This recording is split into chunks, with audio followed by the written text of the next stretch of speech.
Hello students, last lecture को continue करते हुए आज हम लोग सीखने वाले हैं कि अलग अलग टाइप के सॉल्ट की सॉल्युबिलिटी अलग अलग टाइप के सॉल्यूशन में कैसे निकालते हैं। लास्ट लेक्चर में हमने आपको बताया था कि सॉल्युबिलिटी क्या है, केएसपी क्या है, सॉल्युबिलिटी को एस से कैसे कनेक्ट करते हैं, specially in case if the solid is not 100% dissociated, यानी वो वीक इलेक्ट्रोलाइट हो तो उस केस में क्या करना चाहिए। उस पर एक क्वेश्चन लिखा है हमने सामने। Solubility product of PbI2 is given. Calculate the solubility if it is 80% dissociated. तो लास्ट लेक्चर में हमने बताया था कि जब हम लोग KSP लिखते हैं तो उस समय आयन की कॉन्सेंट्रेशन को हम लोग सॉल्युबिलिटी एज्यूम कर लेते हैं, या आयन की सॉल्युबिलिटी से हम लोग सीधे सॉल्युबिलिटी कनेक्ट कर देते हैं, निकाल लेते हैं। लेकिन वहां मानते हैं कि 100% डिसोसिएटेड है कोई इलेक्ट्रोलाइट, लेकिन अगर 100% डिसोसिएटेड नहीं हो तो कैसे इसको अप्रोच करेंगे। Like PbI2 solid is dissociated into Pb plus 2 plus I2, plus 2I minus.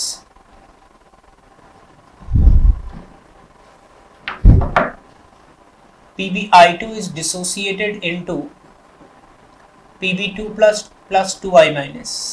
इसकी सॉल्युबिलिटी को यदि मैं S मान लूं तो PbI2 solid S portion water में डिसॉल्व होगा, और जब ये डिसोसिएट होगा तो ये बनेगा S और 2S अगर ये 100% डिसोसिएट होता तो, लेकिन क्योंकि 80% डिसोसिएटेड है तो 0.8 का मल्टीप्लिकेशन फैक्टर यहाँ पे लग जाएगा, यानी जितना ये डिसोसिएट होके बनना चाहिए था उसका आप 80% ही बनेगा, यानी S बनना चाहिए था तो 0.8S लगेगा।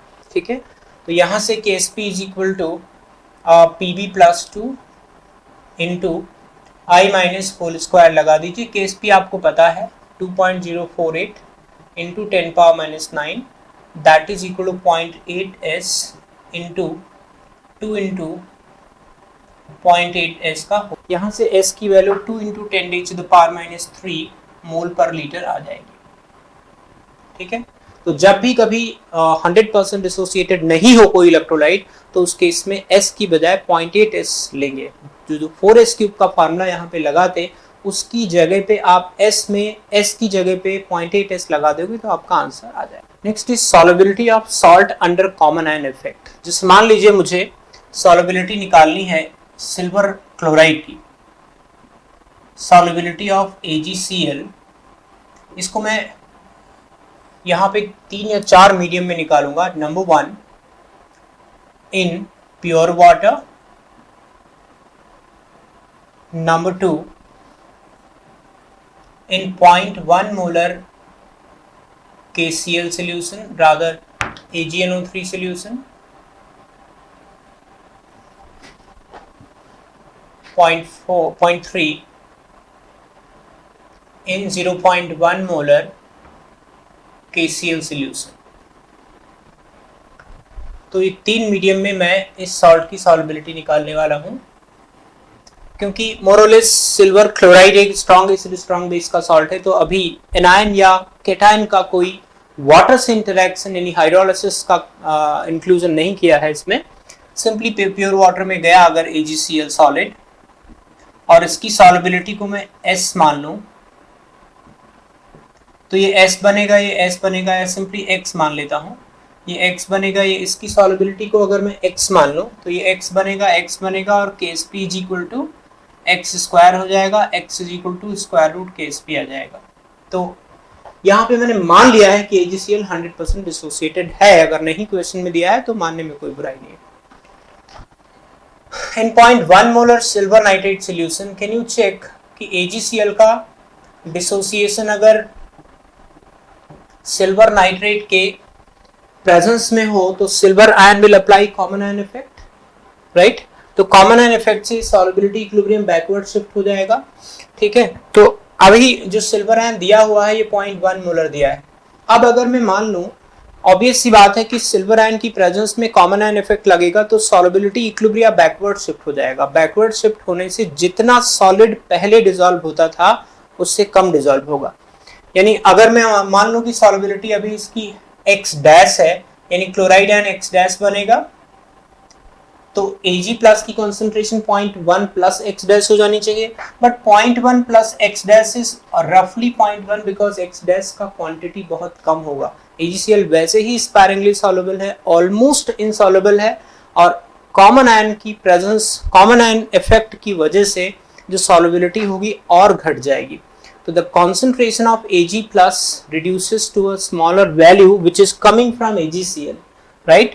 तो Ag प्लस का जो पहले से हमने AgNO3 के फॉर्म में ले रखा है वही कॉन्सेंट्रेशन मैटर करेगी.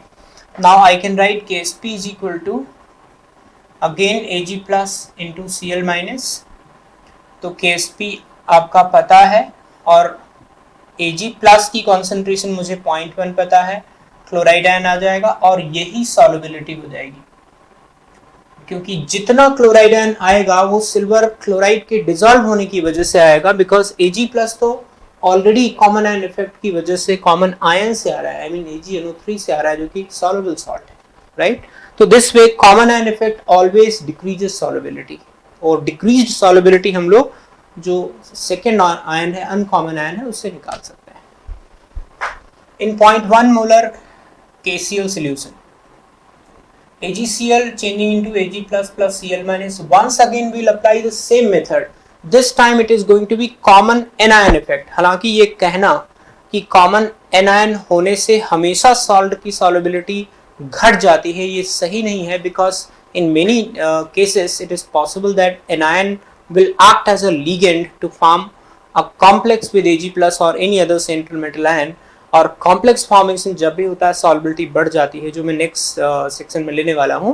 लेकिन फिलहाल यहाँ पे मैं मान रहा हूं कि जो क्लोराइड आयन की कॉन्सेंट्रेशन है वो इतनी है कि वो सिर्फ कॉमन आयन इफेक्ट लगा रहा है, कॉम्प्लेक्स नहीं बना रहा है. जहां बनाएगा वहां पे क्वेश्चन में डेटा दिया होगा, राइट. तो अगेन यही वाला अप्रोच लागू करेंगे.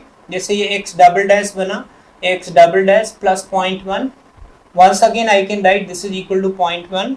तो Ksp is equal to x double dash into 0.1. तो सॉल्युबिलिटी जो आएगी that is equal to Ag plus concentration which is equal to Ksp divided by your chloride ion concentration. Ksp आपको पता होगा, क्लोराइड आयन कॉन्सेंट्रेशन 0.1 है, यहाँ से आपको सॉल्युबिलिटी KCl सोल्यूशन में आ जाएगी जहां पे भी कॉमन आयन इफेक्ट लग रहा है. Solubility under complex formation reactions. कभी कभी ऐसा होता है कि एक इनसॉल्युबल सॉल्ट को एक ऐसे सॉल्यूशन में डाल दिया जो खुद एक लिगेंड की तरह काम करता है. तो अगर कोई ऐसा सॉल्यूशन हो, लाइक अमोनिया हो गया, साइनाइड आयन हो गया, thiosulphate ion, even chloride ion हो गया, अगर excess chloride, highly concentrated solution of chloride ion ले लें, उसमें AgCl डाल दें, तो there is a possibility of complex formation of AgCl2-. तो अगर हमें कोई ऐसे सॉल्यूशंस हैं जहां पे कोई लिगेंड प्रेजेंट है, तो वो सेंट्रल मेटल से कॉम्प्लेक्स बना लेगा, और क्योंकि कॉम्प्लेक्सेस जो होते हैं they are highly stable compound, इसलिए कॉम्प्लेक्स फॉर्मेशन की वजह से सॉल्युबिलिटी बहुत ज्यादा बढ़ जाती है. लाइक मेरे पास AgCl है, AgCl in aqueous ammonia solution, ammonia solution ले सकते हैं, साइनाइड आयन सोल्यूशन ले सकते हैं, H2O3 सोल्यूशन ले सकते हैं, etcetera. They can form complex, they are complex forming agent. तो अगर AgCl को इन कॉम्प्लेक्स फॉर्मिंग एजेंट में रख दें तो ये AgCl जो कि एक इनसॉल्युबल सॉलिड होता है वो एक सॉल्युबल सॉलिड में कन्वर्ट हो जाएगा. तो जैसे AgCl सॉलिड है, ये Ag plus plus Cl minus में कन्वर्ट हुआ, एंड Ag प्लस जो अमोनिया से रिएक्ट करके कॉम्प्लेक्स बना लिया, AgNH3 होल ट्वाइस प्लस. ठीक है. अब इस केस में अगर मैं AgCl का कुछ भी क्वांटिटी लिया होगा, तो क्योंकि कॉम्प्लेक्स फॉर्मेशन कांस्टेंट जो के फॉर्मेशन होता है it is very high, like it is around 10 power plus 7 for AgNH3 plus. तो क्योंकि कॉम्प्लेक्स फॉर्मेशन का जो डिसोसिएशन, क्योंकि कॉम्प्लेक्स फॉर्मेशन का जो फॉर्मेशन कांस्टेंट होता है, इक्विलिब्रियम कांस्टेंट होता है, बहुत हाई होता है. बहुत हाई होने की वजह से ऑलमोस्ट पूरा पूरा AgCl डिसॉल्व हो जाएगा. कैसे? AgCl से Ag प्लस बना, Cl माइनस बना, and this Ag plus reacts with ammonia to complete this reaction, mean this becomes a limiting reagent. यानी अगर मैं चाहूं तो मैं इसको कंप्लीटली ऐसे लिख सकता हूं कि AgCl सॉलिड अमोनिया से रिएक्ट करके AgNH3 whole twice plus complex बना रहा है एंड क्लोराइड आयन बना रहा है.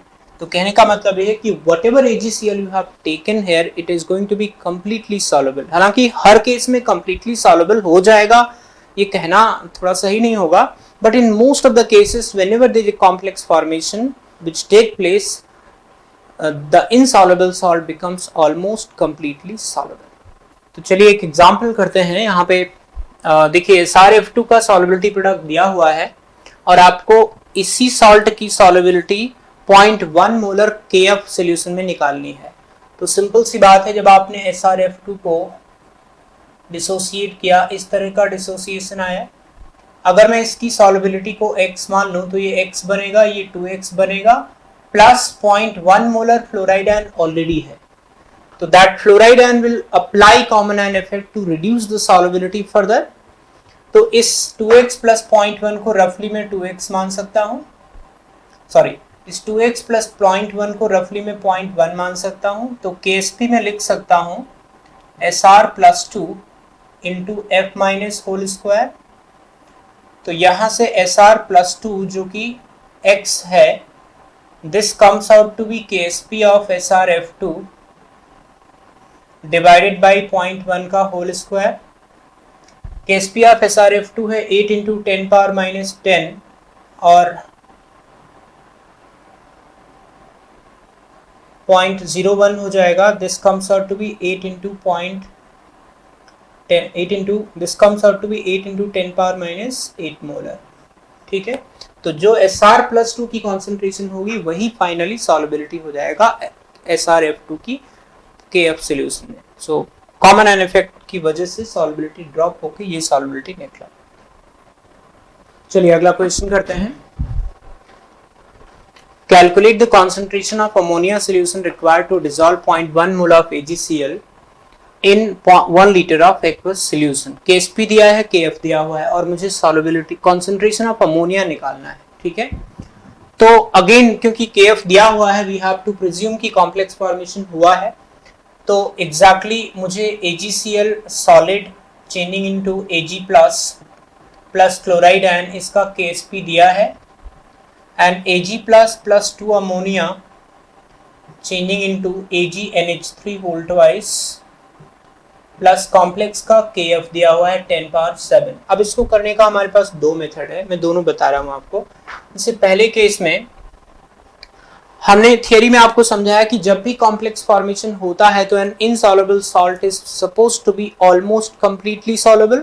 तो AgCl यदि कंप्लीटली सॉल्युबल हो गया तो जितना मोल आपने AgCl लिया था वो पूरा कॉम्प्लेक्स में कन्वर्ट हो जाएगा। तो क्योंकि Ag प्लस तो कॉम्प्लेक्स में जा रहा है, क्लोराइड आयन तो कहीं जा नहीं रहा है, तो ये तो फाइनली इक्विलिब्रियम पे 0.1 मोलर रहेगा।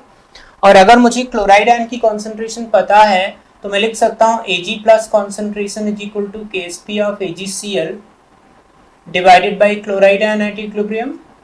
ये 1.6 into 10 power minus 10 divided by 0.1, 1.6 into 10 power minus 9 molar, ये Ag प्लस हो गया। अब मैं सेकेंड इक्विलिब्रिया के लिए अगर इक्विलिब्रियम कांस्टेंट की वैल्यू रखूं 10 पावर 7 इज इक्वल टू, देखिए अगर ये पूरा डिसॉल्व हुआ है तो ये 0.1 बना होगा, ये 0.1 बना होगा, और ये जो 0.1 था ये ऑलमोस्ट कॉम्प्लेक्स में कन्वर्ट हो गया, तो ये 0.1 मान लेता हूं मैं कि ऑलमोस्ट पूरा डिसॉल्व होके कॉम्प्लेक्स में कन्वर्ट हो गया। अगर इसकी इनिशियल कॉन्सेंट्रेशन C रही होगी तो इसमें से 0.2 रिएक्ट कर गया होगा, बिकॉज अगर ये 0.1 बना है तो ये 0.2 रिएक्ट करेगा, तो इक्विलिब्रियम पे ये बचेगा C माइनस 0.2, और Ag प्लस को मैं कुछ x मान लेता हूं जो मैंने निकाल रखा है ऑलरेडी। अब मैं इसका इक्विलिब्रियम कांस्टेंट रख देता हूं 10 power 7 is equal to 0.1 divided by x की value 1.6 into 10 power minus 9 into C minus 0.2 का स्क्वायर। यहां से आप C माइनस 0.2 निकालोगे तो 2.5 आ जाएगा और C की वैल्यू 2.7 मोलर आ जाएगी। ठीक है, दिस वन मेथड।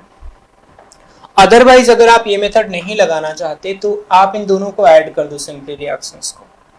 तो क्या रिएक्शन आएगी, AgCl solid changing into AgNH3 whole twice, sorry AgCl solid plus 2 ammonia changing into AgNH3 whole twice plus Cl minus, क्योंकि ये 0.1 मोल था और इसको कंप्लीटली हमें डिसॉल्व करना है, तो ये 0.1 बनेगा, ये 0.1 बनेगा, ये C माइनस 0.2 और ये सॉलिड है, C कॉन्सेंट्रेशन की जरूरत ही नहीं है मुझे लिखने की। अब क्योंकि मैंने इन दोनों रिएक्शंस को ऐड किया है, इनकी इक्विलिब्रियम कांस्टेंट मल्टीप्लाई हो जाएंगे। तो अगर मैं मल्टीप्लाई करूंगा तो KSP into KF is equal to 0.1 into 0.1 divided by C minus 0.2 का होल स्क्वायर। KSP आपको पता है 1.6 10 पावर माइनस 10, KF आपको पता है 10 power 7 is equal to 0.1 upon C minus 0.2 whole square. यहाँ से भी C कैलकुलेट करोगे 2.7 मोलर आ जाएगा।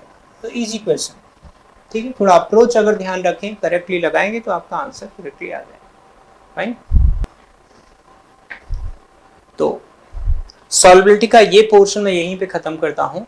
नेक्स्ट पार्ट में काफी इंपॉर्टेंट चीजें मुझे बतानी है कि सॉल्युबिलिटी किसी बफर सॉल्यूशन में कैसे निकालते हैं, साइमल्टेनियस सॉल्युबिलिटी कैसे निकालते हैं, और अगर एक स्पैरिंगली सॉल्युबल सॉल्ट को किसी सॉल्युबल सॉल्ट में डिसॉल्व कर दें तो ऐसी प्रॉब्लम्स को कैसे अप्रोच करते हैं, राइट। तो मिलते हैं नेक्स्ट लेक्चर में।